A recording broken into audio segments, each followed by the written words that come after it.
some point, Earth was just one chunk of mass land, and only the outside skin, like an apple, has peeled away where the continents are where they are.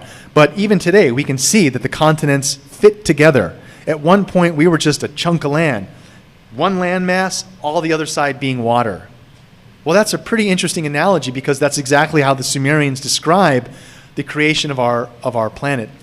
Now, after this initial interaction with our planet that took place thousands and possibly millions of years ago, Planet X goes on to have this very long orbit. And this is where it gets hard for our modern scientists to confirm this information because where is this planet? Can we see it? Can we find it? And that's essentially what's been going on over the last 20 years, is that there has been research to suggest something has been affecting all of the planets in our solar system. And by just including one extrasolar large planet, it explains all the weird things in our solar system, why Uranus is tilted on its side, Pluto and Neptune are dislodged moons of Saturn.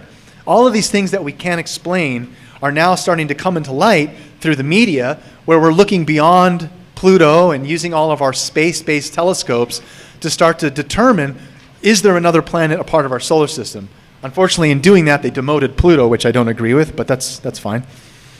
So Zecharia Sitchin, this gentleman that looked into the Sumerian culture and realized they were talking about Nibiru, in the early 80s met with the lead naval astronomer for NASA, Dr. Harrington.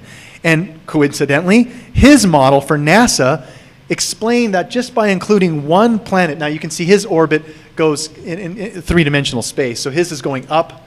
Zecharia Sitchin's orbit of Nibiru is on paper, and it's going like that. But you can see both orbital models are this elliptical form of an orbit.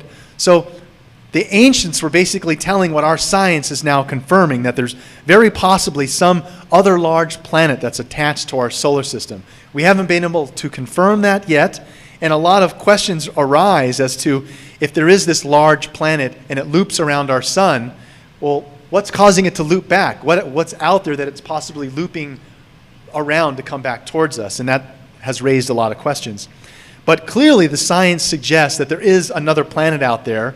And from the ancient astronaut perspective, the Sumerians and various cultures speak of this visitation. So it's just very interesting that we might have the possibility in our lifetime with our own sciences to find other worlds where there is life. And potentially there is a history with that life interacting with our past cultures.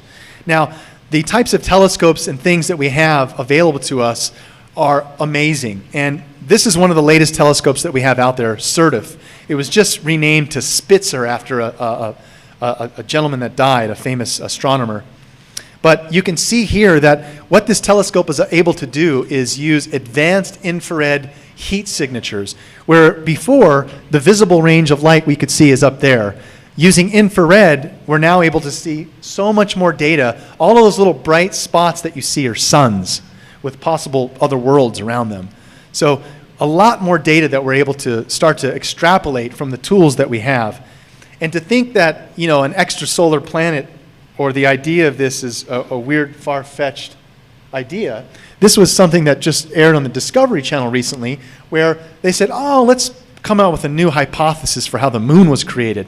I think there was some extrasolar planet, and at some point there was a large collision between this extrasolar planet and our moon, and the debris coalesced and formed our moon. Wow, that sounds eerily similar to what the Sumerians explain in their cosmology of how we got our Earth and our moon.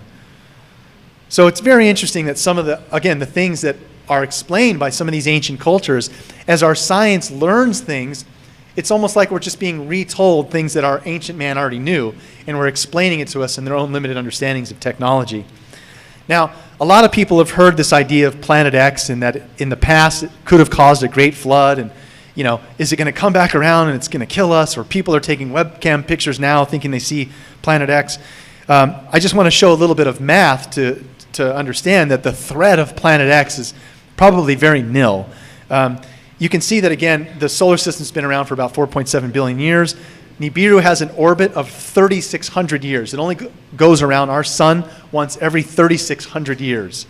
So if we realize that Nibiru has been going around the sun since 4.7 billion years ago, it's, that's roughly 3,600 divided by 4.7 billion.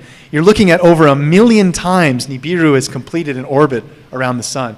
And not every time it's going to have gravitational effects here on Earth. So I don't really give it a lot of weight that there's a need in things on the internet to be looking for the next apocalypse or wormwood or revelation of, Planet X or Nibiru. I don't think it's that black and white.